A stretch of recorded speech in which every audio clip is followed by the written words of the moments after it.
Great. I think we can get underway now.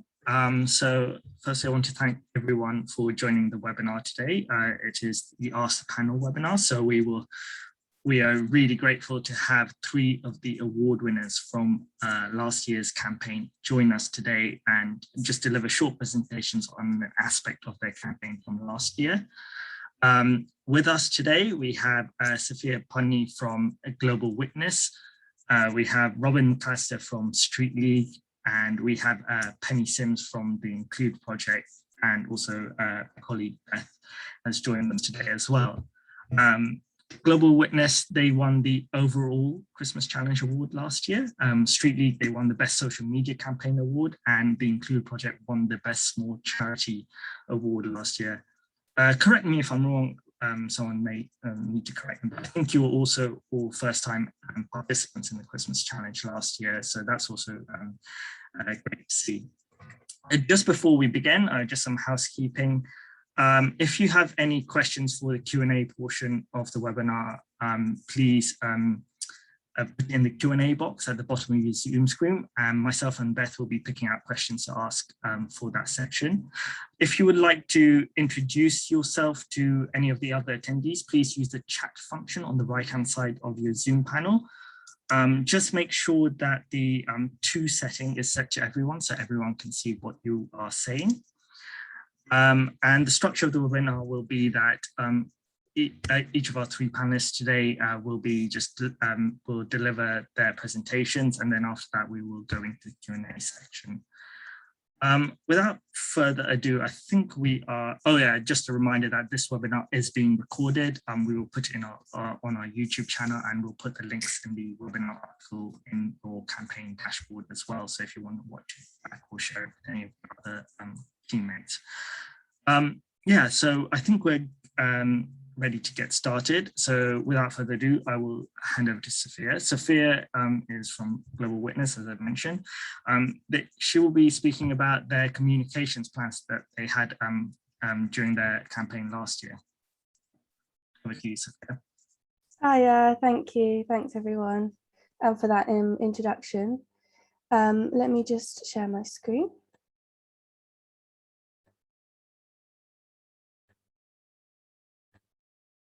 Okay, so yeah, as Sahil said, I'll just be going through the communications plan for Global Witness today.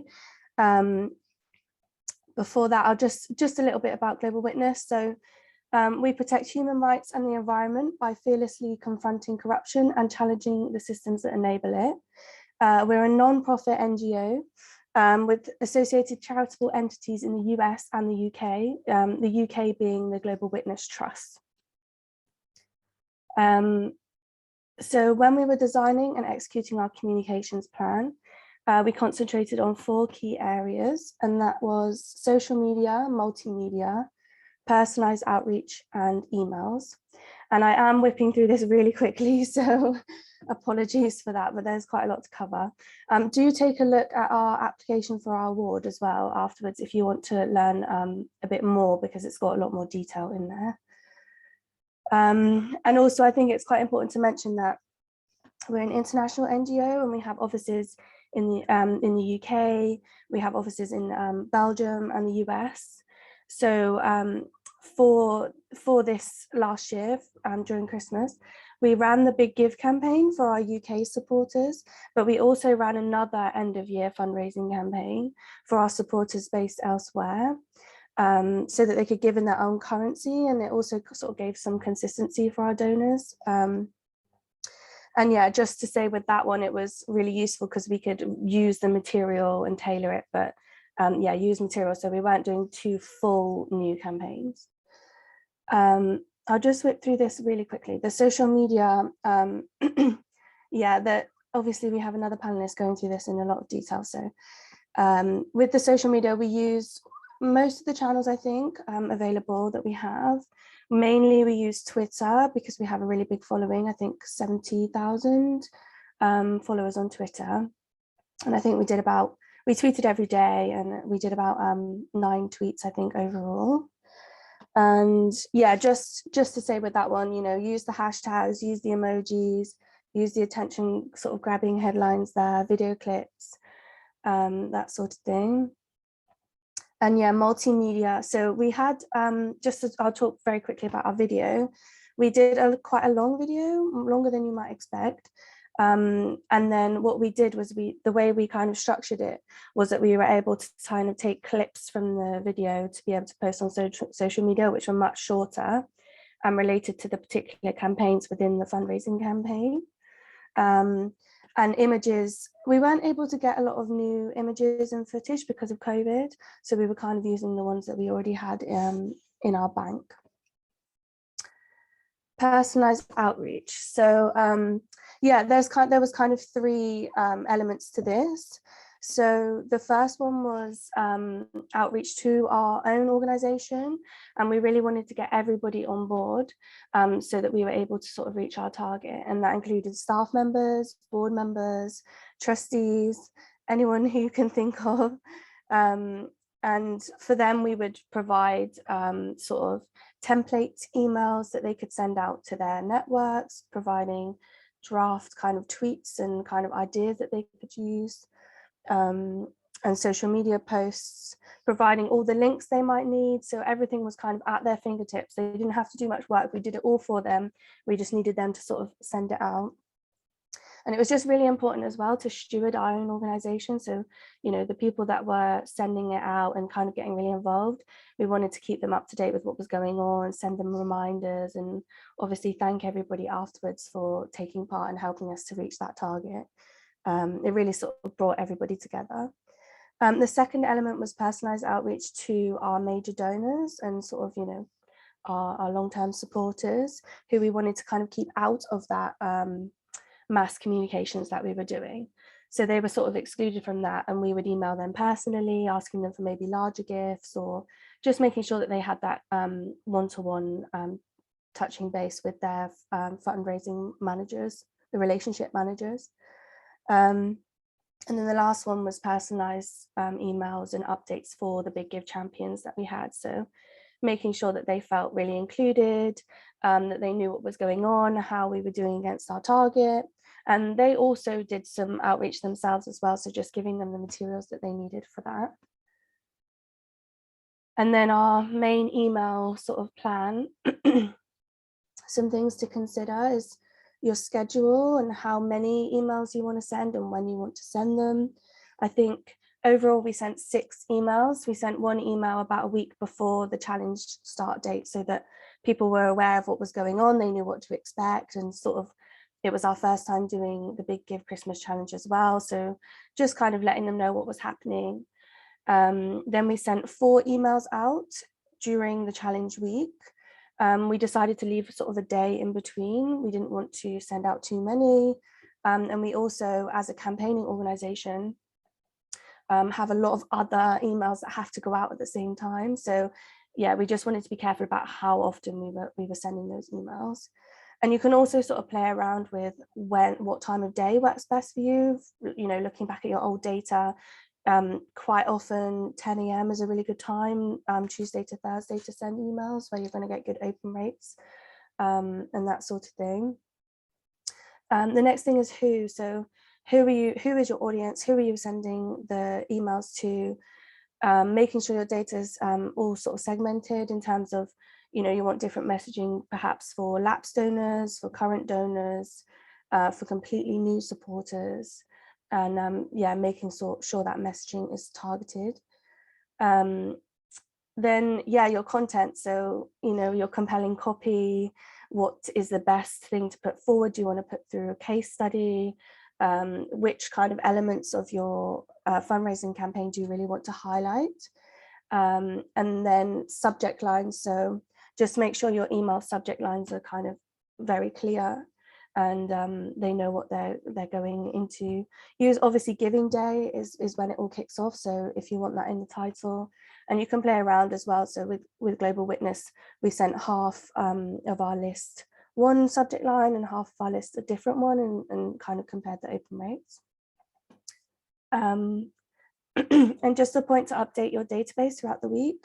So if someone has given, you know, on the Monday, you want to make sure that they're not going to then receive all the other emails asking for them to give when they've already given. And just a tip from us with opt-out options, if you can, it's great if you can put an opt-out option for just the sort of big give or the fundraising emails, and then a full opt-out option, because that means you're not going to get people opting out of all of your communications when they just maybe want to opt out of these particular emails. Those are our results last year. So we were really happy to kind of beat our target in our first year, have lots of new supporters, and yeah, it was a really great experience, hence why we're doing it again this year. And then my top tips for sort of comms are, you can never start too early, get planning, things might go wrong during the week. So if everything's planned out, at least you can be kind of flexible and respond quickly to anything you need to. Make sure the messaging is clear and simple, something to grab attention, pull people in. As I said before, tailoring your communication is really important, making sure that the right people are getting the right messages. Get the whole organization involved with the promotion, bring everyone together, provide as much for them as you can, for them and for your senior volunteers, for your board, for your trustees. Use every resource available to you. So when you're thinking about comms, like I've mentioned, emails, social media, word of mouth, events, whatever you can do to kind of reach the most people, the more likely you are to get someone who's going to be wanting to give. And then, consistency. So just making sure, obviously, while you tailor your communications to stay on brand and sort of use the same hashtags, use the logo and all of that sort of thing. So yeah, that was my whistle stop tour there. Just a thank you for, Big Give for our award last year, for inviting us today, and for all of you for listening to me as well. And if you want to reach out, I'm not going to be around for a little while, but you can reach out to the development team. And yeah, any questions, we're very, very happy to help. Thank you, Sophia. That was a really great presentation. Thank you for the offer. If charities want to reach out to you for any advice, so that's really appreciated. And that's a really great top tip about having the 2 different opt-out options for donors to ensure that you don't lose them in the long term. So it's really great advice, and you've given to charities. So we'll now go to Robin from Street League, who will be talking about the social media campaign. They won the best social media award last year. So I will now hand it over to Robin. Thanks very much. Let me just get my presentation up on screen for you. Hopefully that will come full screen in a second. I'll give it a moment. But it's really great to join you today for this webinar. Thank you very much to Sahil and the team for inviting me to speak. My name's Robin. I am the head of major giving at Street League, which is a national youth unemployment charity. Let's see if I can get this to presentation. There we go. That's full screen, isn't it? Just before I get into my presentation, I guess I felt it was helpful to give a little bit of background, and it seems like I'm in good company in that last year was the first year that Street League took part in the Big Give. And it wasn't just our first Big Give in 2020, it was actually the first time we'd ever done a public fundraising campaign before, the first time we'd ever asked the public for money, which as a charity with a 20-year history might seem a bit unbelievable, but maybe like some of your charities where most of your income comes from corporate partners, from trusts and foundations, maybe government contracts, major donors. We were just really last year at the beginning of that kind of public fundraising, individual giving journey. So for us, the Big Give was a really brilliant opportunity to be part of a recognised campaign, a match-funded campaign as well, to test and learn from the content that we put out and really to start engaging the public in our cause. So I say this really just to reassure you, if this is your first Big Give and you don't have lots of experience, or indeed any experience like us, of public fundraising as a charity, the Big Give can be a really brilliant place to start, which it absolutely was for us. So I've been asked to speak about our social media campaign, which we were very fortunate to win an award for. As you'll have noticed, I am a major gifts fundraiser. I'm not a comms expert or a particularly social media savvy person. So what I'm sharing today is very much about our approach rather than like the nuts and bolts. And it's absolute credit to our previous marketing and comms exec, who many of whom, like, these ideas are her brainchildren. So I certainly don't want to overclaim my role in all of this. But just to share what our priorities were through the social media and our comms plan. So we wanted to use social media in 3 key ways. So testing, engaging, and celebrating. And these were the priorities that ran through our social media plan. So on social during the Big Give week addressed one or more of these, and I'll now just chat through each of those in a bit more detail. So testing, as I mentioned, last December, we were really early on in that public fundraising journey. I could count the number of regular donors we had on one hand. We'd never done any active donor acquisition before. So we wanted to understand who our audiences might be. Is it parents that might give to Street League? Is it sports fans? Who is it that's really receptive to our work and the young people that we support? We weren't naive to think that we'd learn all of that in a week, but the Big Give was a great kind of testing ground for us to do some learning and engage some members of the public in our campaign along the way. So we tested lots and lots of variables using organic and some paid for content during the Big Give week. And we did that across Twitter, Facebook, Instagram, and LinkedIn to probably a bit of a lesser extent.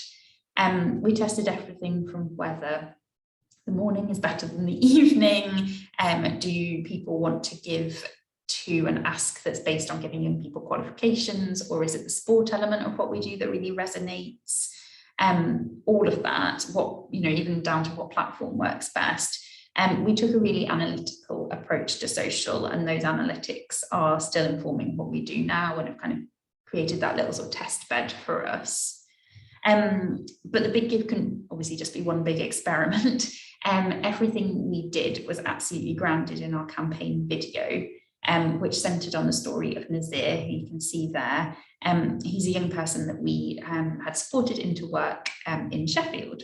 So he was the consistent factor in everything we did on social. We shared our full campaign video, which is very much his story. We shared snippets which focused on different elements of his story and different elements of our work. We tested local paid for Facebook ads, for example, in Sheffield, where Nazir is from, versus national. We shared quotes from him. You get my point. The Big Give really gave us that opportunity to learn within the framework for really consistent story-led campaign, and Nazir was absolutely our story. Our second priority was engaging. So as well as seeing how we could engage essentially cold audiences through that sort of testing lens, we use social obviously to engage our warm audiences as well, essentially those people who are already advocates for Street League. And for us, our main warm audiences for the Big Give were our staff, our trustees, and our local networks of employers and referral partners in each of the regions that we operate in. We thought about how to engage each audience, obviously through a mix of kind of social and other channels, and we tried to put ourselves in the shoes of those audiences. So, for example, we have about 120 frontline staff. We didn't want the Big Give to be another ask that the fundraising team made of them. We didn't want it to be another thing on a to-do list, and we didn't want it to be, certainly didn't want to put pressure on our frontline staff to ask their friends and family to donate when, recognising that 2020 had been a difficult year. But we did want to build excitement internally for public fundraising. As I said, this was like really uncharted territory for us, and we wanted everyone to feel really buoyed by it, and to see that we are the kind of charity that could and should be asking the public to support us. So putting ourselves in our frontline staff's shoes, we wanted the Big Give to give our staff a bit of a chance to have fun, be silly, enter into some mainly light-hearted competition, although they are a very competitive bunch. So we came up with our #MatchIt campaign on Twitter. We challenged every regional team at Street League to come up with a little Christmas themed challenge. So it might be keepy uppies with Christmas baubles, or learning a dance routine to a Christmas track. And we asked them to film themselves doing it and to share it on social and to challenge another Street League region, plus their local partners to do the same, so to match it. And this very much played obviously on the theme of match funding and of every donation being doubled, but in a bit of a new way. We did ask that they shared the Big Give message with their tweets, but apart from that, there was no donate ask made to staff. Hashtag match it was absolutely one of my favourite things about the Big Give last year. The challenges that our staff came up with really made me laugh, and they got so into it, as did our local partners. And the Big Give suddenly didn't feel like a fundraising team project anymore. It felt like something that everyone at Street League was part of and really bought into. And that really helped to spread the word. Another way we got our frontline staff involved in our campaign was through an Instagram takeover, which again might be something you want to think about. Harry, who works in our Yorkshire team, he did an Instagram takeover for the day. He runs the programme that Nazir was supported by. So over the course of the day, from his morning cup of tea to the commute home, Harry shared his day on Instagram stories, absolutely bringing our work to life, with really good humour, a bit of personality. And we got really good engagement through that. And it was another way of telling Nazir's story, a bit of a different lens, whilst obviously shining the light on the amazing work our frontline staff do. Whilst we very much harnessed the power of social media with hashtag match it and with the Instagram takeover, we also underestimated the power of social media with other audiences, and that's a huge learning for us for this year. For example, our trustees, who were our incredible pledgers last year, they made it possible for us to be part of the Big Give and were therefore really key stakeholders for Street League. We had warmed them up about the Big Give for months and weeks in terms of, sharing the campaign with their networks. And what we did was we wrote email templates for our trustees to send to their networks, imagining that that's what they would do. When in fact, what we saw is that they were sharing it on social. They were sharing it with their professional networks on LinkedIn. They were sharing it with their friends and family on Facebook. And we saw donations come in as a result, which is fantastic.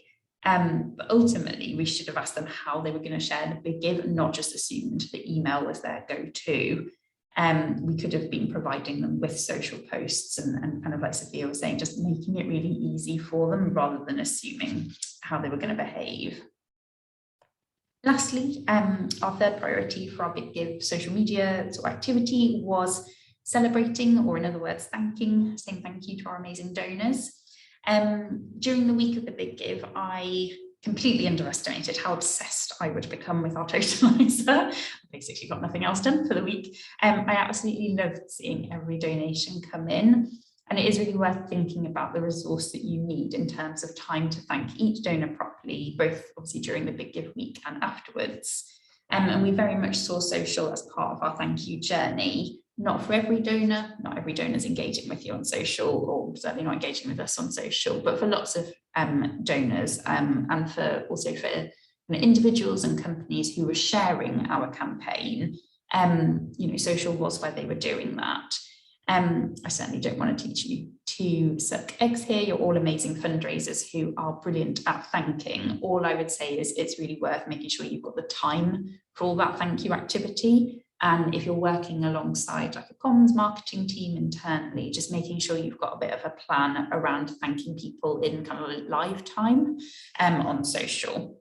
We did do a bit of preparing ahead. So we had some celebratory posts in the bank. And so things like the post you can see there, which was a milestone post. So when we hit, for example, the first £500 raised, the first £1,000, we shared those posts and had really lovely graphics that built up that excitement and momentum, and obviously saying thank you to everyone who'd helped us get to that point. So a bit of a balance between having reactive and proactive social to share. Sorry, I've gone a bit ahead of myself. We also made really low budget homemade thank you videos from Nazir and also from Street League members of staff, saying thank you and that we could share on social, but also share on other channels. and just wanting to ensure that our content worked really hard for us, that, you know, something we used on Twitter could also be put into an email, and yeah, could be kind of useful in that way. And now I wouldn't be a very good fundraiser if I didn't say thank you. So thank you very much for listening, and look forward to hearing any questions, and please by all means get in touch if you think I can be helpful otherwise. Thank you, Robin. That was a really great presentation. Some really great advice there, especially like the learnings as well you had about sort of underestimating, or what you'd be underestimating your social media campaign, and how successful it was in terms of using the hashtag and getting everyone involved. I think that's a really big key for charities, is trying to get as many of your team or the rest of your organization involved as much as possible. So thanks again, Robin, for your presentation. I will now we have Penny from the Include project. They won the Best Small Charity Award last year. I will hand over to Penny. Hello, my name is Penny, and I work for the Include charity. It's a very small charity, and my role is to be the inclusive communications manager. I'm just going to share some slides, so bear with me.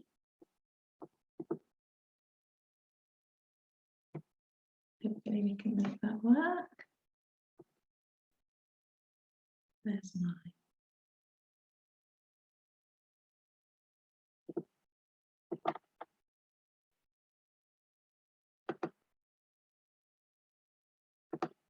There we go. Okay, so I've been asked specifically to talk about how Include was involved with the Big Give last year, and how we maximised our resources as a very small charity. I guess our main learning point was actually about daring to dream big. So we're a very young charity. We've been around for 5 years, and we only have a very, very small part-time staff team. And we were apprehensive, to be honest, about asking for the amount of money that we actually really needed to raise. So we went on the cautious side, and we aimed for £5,000 with the Big Give. I guess on reflection, we wish we'd gone higher, because what actually happened was that within 24 hours, we'd already achieved our target. We'd already gone over £5,000. And by the end of the week, we'd nearly achieved double. So we were nearly at £10,000, which was amazing. And thank you to the Big Give for recognising our campaign as the Best Small Charity campaign. So although we're a very small organisation, we have a turnover of less than £100,000, we did manage to do quite a lot. And one of the key things to that achievement was, first of all, focusing on the Include Choir part of our charity. So we do quite a few things. We basically teach people to do signing using Makaton, and the choir is a sort of very public-facing element of our organisation. And obviously each individual involved in the Include Choir, whether they have additional needs like a learning disability or autism, or whether they don't, there are very personal stories about what Include has done for them. So we focused very much on those personal stories. And the other key thing was the amazing team of volunteers that we managed to get involved in the campaign. So we operate using volunteers all year round, but normally we're a small local charity, and our volunteers kind of come from quite a small area, so kind of 15-20 mile radius from where we're based in Surrey. And what was completely different for us with this was essentially that we were now able to recruit volunteers from a much wider area, because obviously it's a digital campaign and you need digital skills, and the majority of those things can be done remotely. So what we did was we advertised specifically for help around typical things like graphic design, videography, editing skills, social media skills. We advertised on Reach Volunteering. We advertised through our local volunteering network. We advertised through our website, through our social media. And we've managed to build a really, really amazing team of volunteers. And that's essentially what enabled us to do this campaign. What we were really keen to do as an organisation was to ensure that our volunteers felt part of a team. And what you can see the quote here on the slide, that one of our volunteers really got that feeling of being part of a big family, like he'd joined a big community. We enabled him and all the other volunteers to meet our beneficiaries through Zoom and other channels in lockdown as well. Obviously it was digital, but that obviously empowers your volunteers to help you even more, because they gain that insight into you as a charity and your end goal and your end user and the impact that they can have by supporting you. So even though they might be sat in, I don't know, Manchester, their impact is really felt by individual people in a much wider area. The other thing we tried to do was to give our volunteers opportunities to network with each other, to build those kind of supportive relationships with each other. So we had, virtual team meetings with the volunteers, and we really tried hard to give volunteers an opportunity to build their portfolios.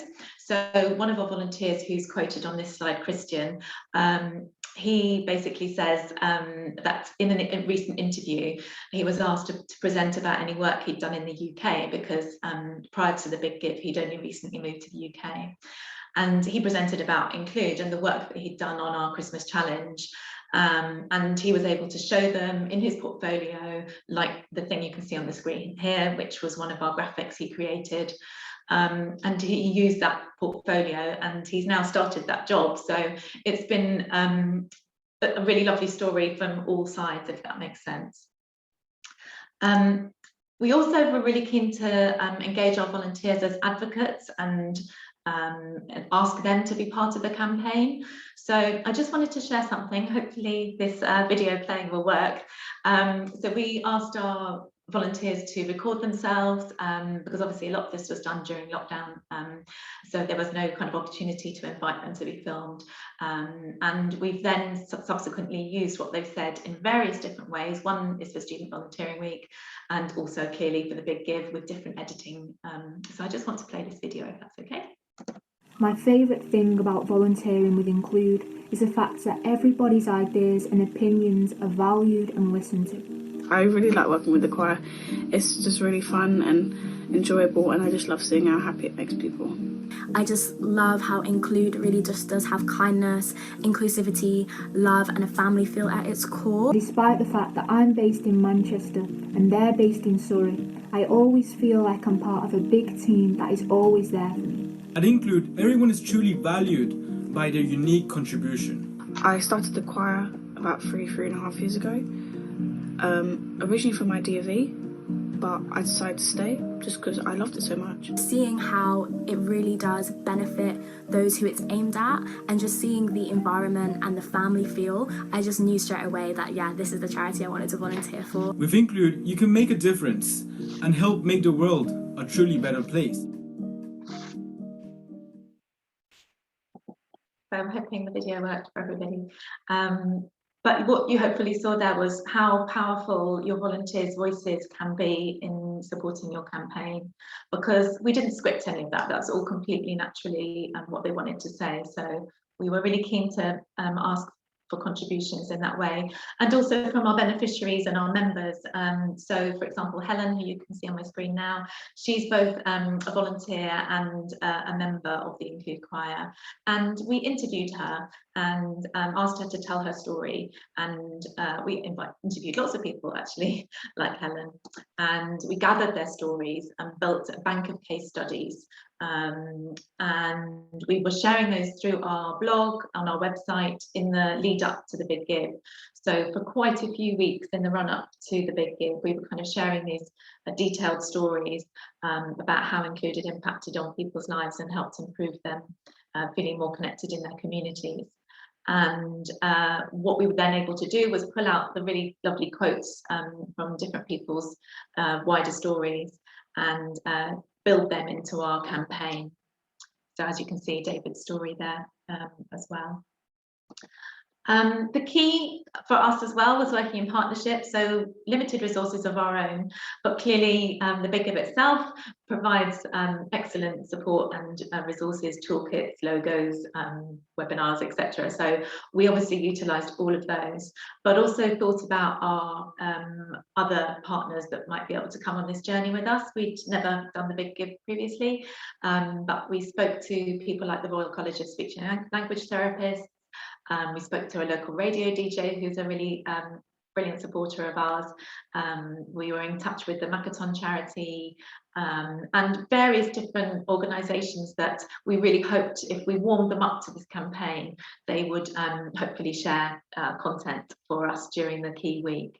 And that is essentially what happened. So you can see Giving Voice, which is part of the Royal College and Speech and Language Therapists social media, they shared for us, and so did the Pergestra, various partnerships coming to fruition for us in the campaign. And here we have a little bit more of a demonstration. So like the others have previously touched on, engaging with your trustees. So Claire Dawson, who you can see here, is one of our trustees. She was retweeting content for us, resharing content on Facebook, Twitter, etc. And we did similar to the previous speakers in terms of warming up our staff and obviously our volunteers I've mentioned, but our trustees and other key stakeholders. Something we did to give us a little bit of confidence and a little bit of testing ground was we got engaged with World Kindness Day, which is on the 13th of November this year. And last year we got involved with a virtual festival that they ran. And what it did, it gave us an opportunity to test some things like our mailing lists, how accurate were they, you know, which types of email subject lines worked best.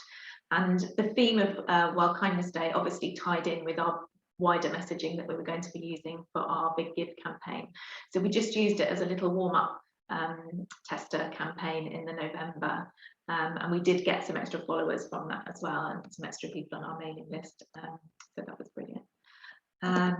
Repackaging. So this has been vital for us, and all I'm really talking about is reusing content. So whether it's photography, whether it's video, whether it's animations, whatever you have in your existing archives, but also thinking forward about anything you create for the Big Give campaign, what future use might that have? So just going to give you an example here of David. We already had this photo of him with the clapperboard, but obviously we've repackaged it for the campaign and we've put some Big Give logo and branding on it.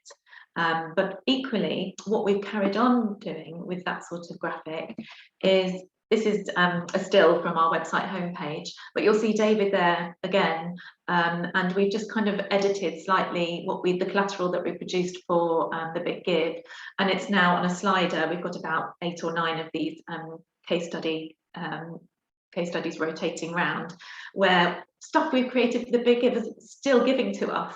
You know, basically we're going to keep this up until the next Big Give campaign, and we've got fresh stories to tell. So I guess that's one of my top tips is kind of not only think about using stuff you already have and using your up-to-date storytelling with it, but also stuff that you create that's new. How can you keep that going into the future? So is it as simple as just removing a logo, changing a color, for example?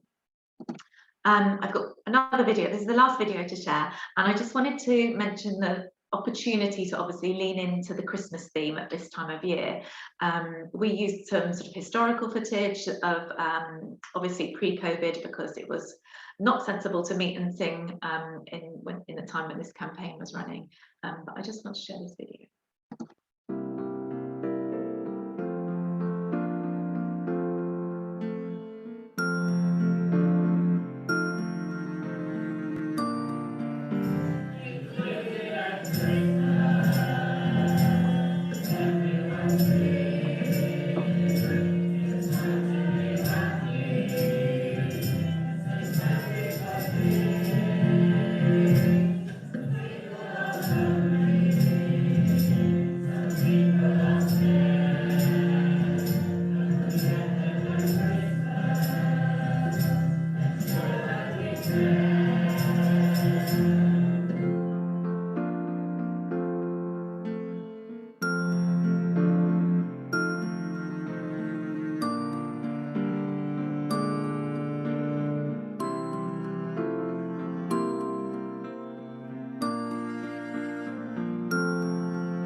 So I just wanted to share that because I guess it just shows what you can do with some historical footage that you might have in your archive, and some very talented and willing volunteers. So yeah, you can make some really lovely things. I just wanted to also mention theming your regular activities. So as a small organisation, we have things we do every week anyway. So for example, we work with the Makaton charity to promote their sign of the week. And in the run up to the big give, the sign of the week was excited. So we managed to write a song which included the word excited, but also the lyrics were about the big give and encouraging people to share our content. This was a YouTube video, and to raise awareness of the campaign. So make your usual activities just work that bit harder for you and theme them in, add the logo, etc. For that week. My final point, I'm sorry if I've run over slightly, is just around authenticity. So trust is obviously key to donating, and now isn't really the time to start making radical changes, which is good because obviously change uses up resource, and as a tiny charity, that's what we were very much lacking.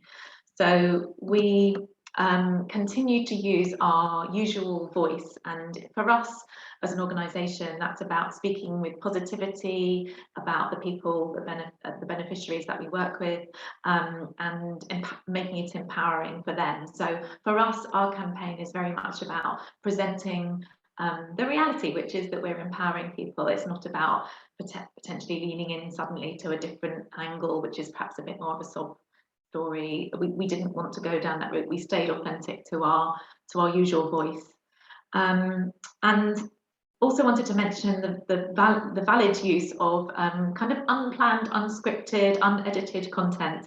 So we found that actually Facebook Lives with our Chief Executive Alex, who you can see here on the screen, totally unscripted, just saying, wow, thank you, we can't believe we've hit our target and we're now aiming even higher, thank you. And Sarah, who's one of our supported volunteers, just saying thank you along the way as part of the campaign and sharing that live on Facebook was amazing. And we got lots of engagement that way. And obviously it's low cost to do. So finally, just to summarise my key points, if you can, do whatever you can to find volunteers with digital skills and create that feel of a virtual team. Give volunteers and beneficiaries ownership of your campaign, so bring in their ideas and let them tell their stories as part of your content. Obviously use the Big Give Toolkit logos, don't forget your donate link on everything you do. Warm people up and take your supporters on the journey, and what you want to do is obviously get them to a point that during that critical week they're really confident about sharing your Christmas challenge content in their social media for you. Repackage, make your content and digital assets work harder for you. And like I said, keep the campaign authentic, make sure that it's your usual voice and values that people are hearing. And that's it. So yeah, thank you everybody. Thank you, Penny. That was a really great presentation. Really great tips on how like recruiting volunteers, and also about how to give sort of your service users, beneficiaries a voice. I mean, I think we said in the last webinar, I was suggesting that charities set up a steering group with their service users so they have input into how charities are messaging, what messages the charity puts out there. So that's some great advice to charities to do. I'd like to invite, all of our panelists back on, and Beth, and we can just sort of have a bit of a Q&A. I think the first question, sorry, just bringing up the Q&A. Would actually just going back to you, Penny, is that someone's asked, you had a totalizer showing money coming in one of your videos. Was that live during the campaign, or is it easy to create something like that? So one of our volunteers created it for us. It wasn't actually used as a live tally. So the one on obviously the Big Give donation page has the live tally. We used it as a kind of visual representation to explain the doubling the donation concept. And we created various different versions at different price points, if you like. So for example, if we did one, I think it was at £20, and if that's doubled, obviously it's 40. I think this question is for everyone, so whoever wants to jump in first. has anyone used Google Ad Grants to support the Big Give? So for their campaign, did any of you use any Google Ad Grants to sort of use free promoted ads? Feel free to. Yeah, we did, and I'm really sorry because I can't cast any more light on it than yes, we did.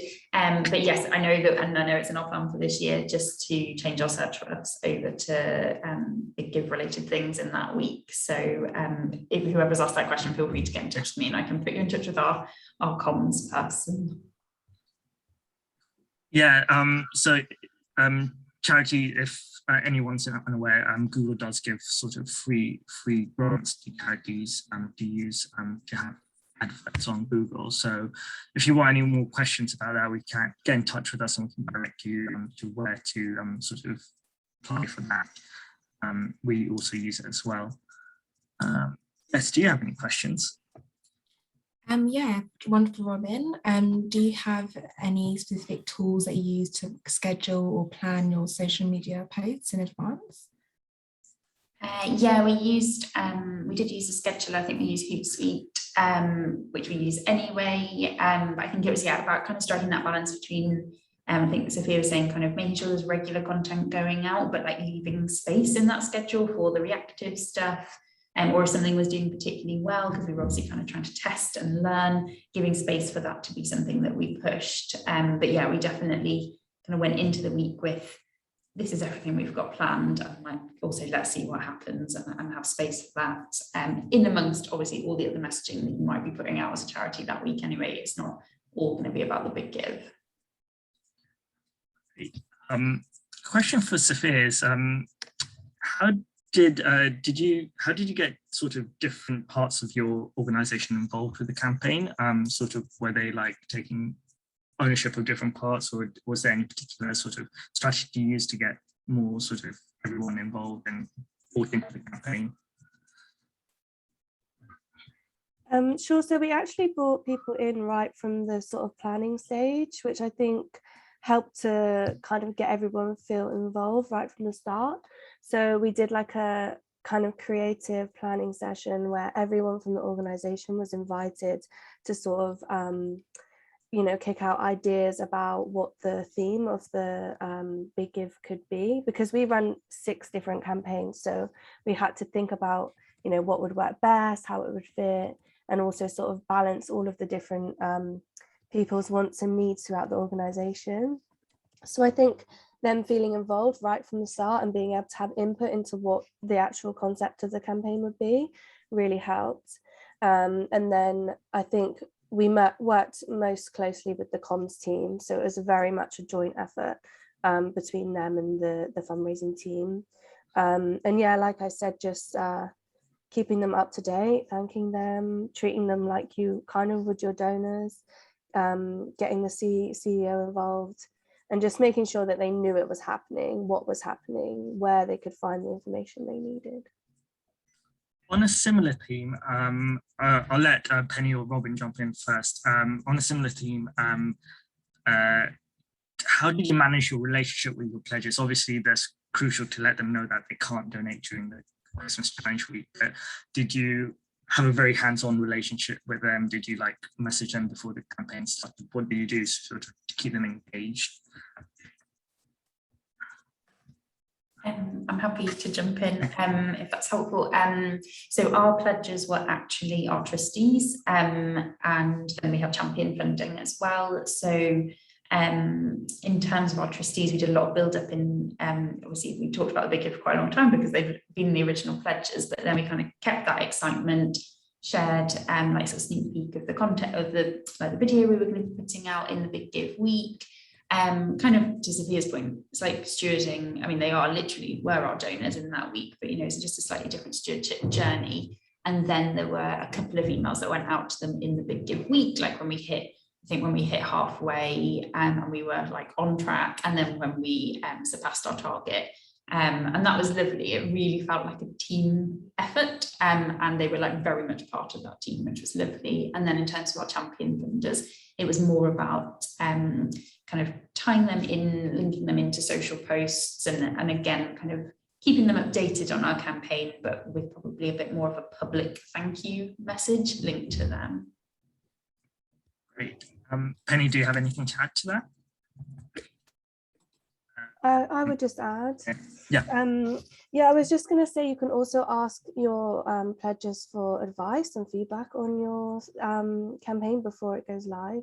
So we shared our campaign page and our video with them, and you know, most often times they're just going to say it's great, but it's just really nice to sort of give them that kind of sneak peek, exclusive access to that kind of thing. That's actually really great advice. As I think also remember some good advice was when you're sending out your donor comms when the campaign opens, remember to take any pledges off that list, just so they're not confused about when they should actually be giving it or donating, etc. So remember to do that. I know you had a question. Yeah, so kind of a two-pronged question for all of you. Firstly, with donations that came in during the campaign week, were they mainly from your regular donors, or did you see a lot of new supporters? And then if they were a lot of new supporters during the campaign, have they become regular donors? Did they opt into receiving comms from you after the campaign, and so on? Anyone to answer? I'm happy to kick off. So we very much started the Big Give week with, as I said, I literally could count the number of regular donors we have on one hand. So we knew that we were going to have to do quite a lot of acquisition in that week. But I think it's fair to say that the vast majority of our donations came from like warm people to Street League. So not well, some of them would have been previous donors, but people who were known to us in some way or another, so either like CEOs contacts, trustees contacts, you know, friends, family, that kind of thing. And yeah, we managed a little bit of conversion to regular donors or to subsequent gifts, but we did see quite a lot of people also sign up to our newsletter, which was great. So I think having a real focus on what your stewardship journey is post Big Give, you know, into the new year, once you've said all your thank yous, is really important, because you are going to pick up some people who want to hear from your charity during the Big Give week. And I've got another angle to add in, which is that because we told so many of our members' stories as part of the campaign, and we obviously thanked them and kept them cited on when we were going to be sharing content, we actually got quite a few donations from their friends and family networks. So yes, we had our kind of new people that had probably perhaps never even been aware that they knew someone who benefited so much from the Include Choir until there was a story that was pre-made, ready to share. So that was also useful. I also have another angle in that 34 out of our 50 donors were new donors to Global Witness, which was just amazing, something that we were really surprised at, but obviously really happy about. And a couple of them, I don't have the breakdown, but a couple of them were maybe on our email list or we knew before, but the vast majority of that 34 were just completely new. So they may have come through social media or through the Big Give website themselves and that sort of thing. Interestingly, we haven't done any analytics on whether they've given again, but I do know that a few of them did give in the Big Give Green campaign that we did in April. So that was really encouraging. And yeah, they'll be our targets for this campaign as well. It's amazing to hear that people just engaging out of nowhere with the charities. That's always heartening to see. That's what we hope for. One of the big benefits of the Christmas charity series, again, finding those new donors to support the charities. Penny, coming back to you, I had a question about the volunteers. Do you have a specific like onboarding plan for volunteers, or something very ad hoc? Sorry, I didn't hear the specific. Sorry. Do you have a specific onboarding plan for volunteers, or is it quite? Okay. Yes. So we have an induction that we run with all the volunteers individually and in groups, and we obviously there are aspects where we cover things like safeguarding and making sure that they have access to the G Drive, so that they're kind of almost, they get the kind of almost employee experience, if you like. They can access everything that we can access as staff pretty much. And yeah, that's what we try and do. We can't try and create that feeling of being part of a team. I think it's always important making sure everyone's sort of, they don't feel like volunteers and employees, but they are part of the same organization as such. I think we have a question for everyone, is there anything that you'd change or do differently from last year? There may not be anything, but if anything springs to mind. So we are aiming higher, like I said at the start of my presentation. Even if you're a very small charity, you know, be bold, basically. Be confident, and if you have to adjust, you know, just be ready to pivot fast. So obviously we originally aimed for 5,000 and we hit that very quickly. So we did have to adjust some of our campaign collateral that we pre-produced. So I guess just be ready to adjust things in that critical week as well. I think for us, I think I mentioned just like listening to your audiences better, in terms of maybe not making assumptions about how people will share the campaign or engage with it. So the example I gave in my presentation was obviously like our trustees. We assumed that they'll be sending out loads of emails. They weren't. They were sharing the campaign on their Facebook, on their LinkedIn. And now when I say that, I think, of course they are. Why are they going to be sending emails to everybody? But I think just having that, like having conversations with all of your audiences as far as that is possible, also not being worried if you do not quite get it right, like none of it is kind of wasted activity. You'll absolutely learn for the following year. I'm sure we will make, you know, mistakes this year. We'll learn from them. Absolutely.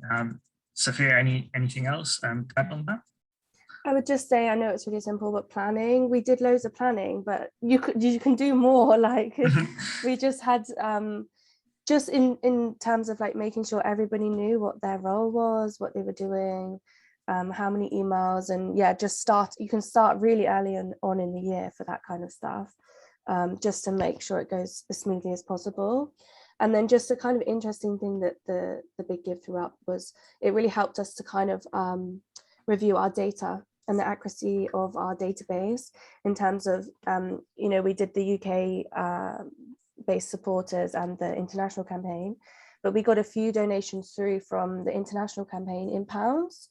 So that just kind of showed that actually, you know, the data was wrong for those people. They should have been in the UK, and then kind of just working out what happened there and how we can make sure that it's right in the future.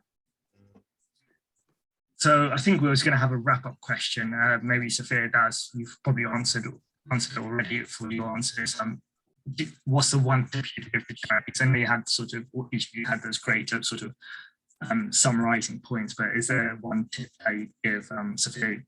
Your leadership with this probably just making sure everything is planned for the campaign. Yeah, Robin or Penny, do you have one tip above all that you can suggest charities for this for their campaigns? I think mine would be just to take your whole charity, whether that's 2 people or 200 people or more, and take everyone on that journey with you. Like the Big Give is absolutely your organisation's campaign. It's not your fundraising team's campaign, and I think that will make it kind of bigger and brighter as a campaign. And I guess I'd say, as a small charity, just make sure that anything you produce for the Big Give can have a lasting benefit for your organisation, because that's what we've really found beneficial. So.